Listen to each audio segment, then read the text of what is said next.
आज हम बात करेंगे कि जम्मू कश्मीर में नवगठित सरकार में आखिर कांग्रेस क्यों शामिल नहीं हुई। नेशनल कॉन्फ्रेंस की आज वहां पर सरकार बनी है, शपथ ग्रहण समारोह हुआ है, कैबिनेट का गठन हुआ है, लेकिन कांग्रेस उसमें शामिल नहीं हुई। जबकि कांग्रेस और नेशनल कॉन्फ्रेंस ने जम्मू कश्मीर का चुनाव मिलकर लड़ा था और शानदार जीत दर्ज की थी, लेकिन ऐन मौके पर कांग्रेस ने सरकार में शामिल होने का फैसला नहीं किया। हालांकि ये कहा जा रहा है कि बाद में इस बारे में फैसला हो सकता है, लेकिन जो स्थितियां हैं, जब बाद में फैसला हो सकता है तो अभी क्यों नहीं हो सकता था। आखिर जब नई सरकार बन रही थी, कैबिनेट का गठन हो रहा था, तो कांग्रेस ने अपने विधायक को वहां पर मंत्री बनाने का फैसला क्यों नहीं किया। क्यों कांग्रेस ने दूरी बना ली, जबकि नेशनल कॉन्फ्रेंस एक मंत्री पद कांग्रेस को दे रही थी। अगर कांग्रेस ज्यादा अनुरोध करती तो एक से अधिक पद भी दिए जाने की संभावना थी। देखिए, इसमें दो तीन बातें प्रमुख रूप से हैं, तीन कारण हैं मुख्यतः। पहली बात तो यह है कि नेशनल कॉन्फ्रेंस ने चुनाव के दौरान लगातार इस बात को हवा दी थी कि वो कश्मीर से धारा 370 जो हटा दी गई है उसकी फिर से बहाली करेंगे, लेकिन कांग्रेस इस मामले पर चुप रही है।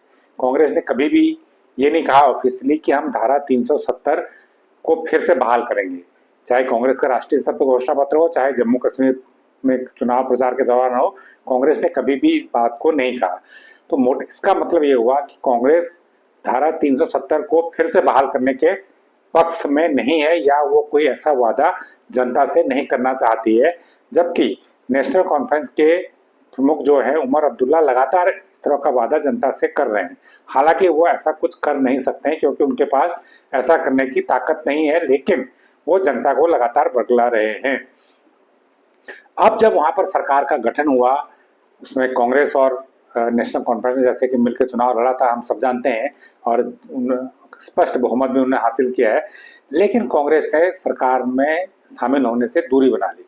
तो इसके पीछे पहली वजह ये मानी जा रही है कि कांग्रेस ये नहीं चाहती कि उमर अब्दुल्ला बार बार ये बात को कहें कि धारा 370 को हम बहाल करेंगे, और कांग्रेस उसको अपनी परोक्ष या अपरोक्ष रूप से सहमति प्रदान करे।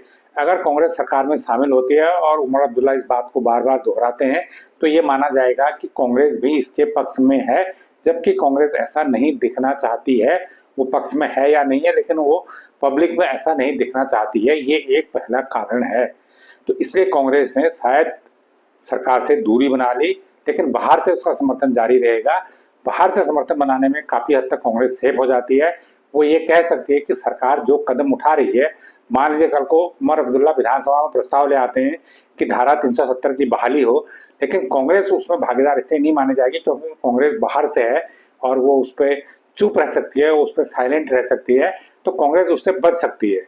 तो एक पहला कारण यह है कि शायद कांग्रेस इस बात को स्वीकार करना नहीं चाहती है कि वो धारा 370 की बहाली का वादा जनता से करे, इसलिए उसने सरकार से दूरी बनाने का ही फैसला किया, अपने किसी विधायक को सरकार में शामिल नहीं किया। दूसरी प्रमुख वजह ये बता रहे हैं कि कांग्रेस के पास कोई हिंदू एमएलए नहीं है। देखिए, बड़ा रोचक किस्सा है। नेशनल कॉन्फ्रेंस जो मुस्लिमों की पार्टी है, जो जम्मू कश्मीर की पार्टी है, जो वैली की पार्टी, कश्मीर घाटी की पार्टी है, जो कोर रूप से अलगाववादियों का समर्थन भी करती है, उसके दो हिंदू विधायक चुन के आए हैं। इसमें एक जो रामबन से अर्जुन सिंह है और नौशेरा से सुरेंद्र चौधरी को मंत्री भी बनाया गया, कैबिनेट में भी शामिल किया गया है। और दो वहां पर निर्दलीय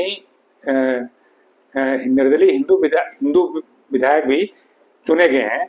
उसमें एक छप से सतीश शर्मा है, इनको भी मंत्री बनाया गया है क्योंकि सरकार को समर्थन कर रहे हैं, और एक प्यारेलाल शर्मा है जो इंद्रवाल से चुने गए हैं।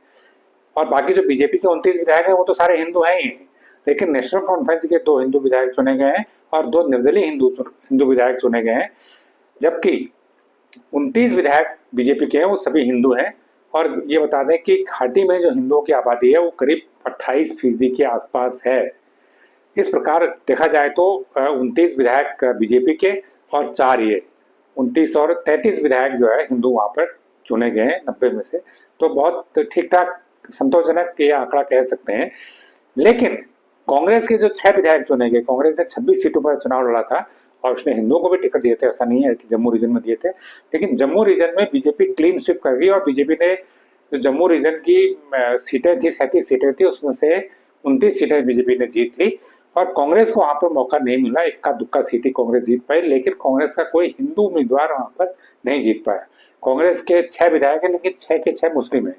अब कांग्रेस को इसमें यह लगता है कि अगर हम अपना प्रतिनिधि शामिल करेंगे और वो जम्मू रीजन से होगा तो मुस्लिम होगा, तो ये एक अच्छा मैसेज नहीं जाएगा।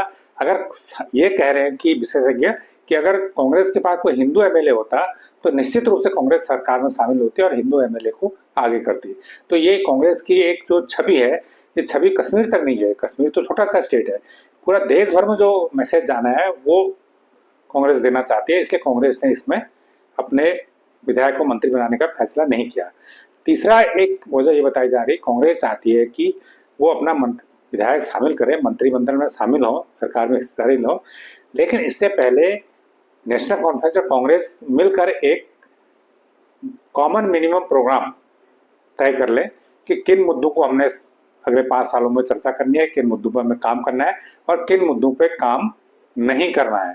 तो इसके लिए एक एजेंडा बना लें, एक कॉमन मिनिमम प्रोग्राम बना लें, वो प्रोग्राम बन जाए और वो कांग्रेस की जरूरत के अनुरूप हो, कांग्रेस की भावनाओं के अनुरूप हो। उसके बाद कांग्रेस फिर आगे इस मामले पर अपनी स्थिति स्पष्ट करेगी और सरकार में हिस्सेदारी करेगी। तो 3 प्रमुख कारण है। एक, कांग्रेस धारा 370 को लेके नेशनल कॉन्फ्रेंस के रुख पे कंफर्ट नहीं है, वो सुविधा महसूस नहीं कर रही है। दूसरा, उसके पास कोई हिंदू एमएलए नहीं है।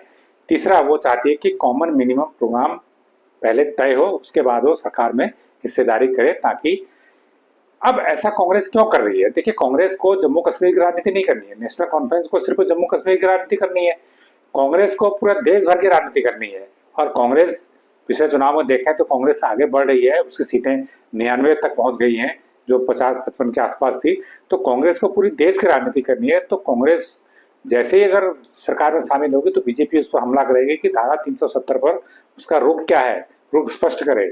इसी प्रकार ये कांग्रेस फिर बचाव की मुद्रा में आ जाएगी।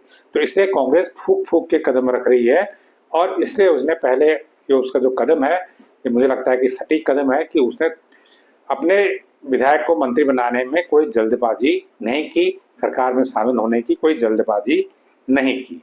तो मुझे लगता है कि आने वाले दिनों में इस पर स्थिति और साफ होगी और स्थिति स्पष्ट होगी। और ये वीडियो आपको कैसा लगा, ये विश्लेषण आपको कैसा लगा, ये हमें कमेंट करके जरूर बताइए। और जो लोग चैनल को पहली बार देख रहे हैं वो इसको लाइक करें, सब्सक्राइब करें और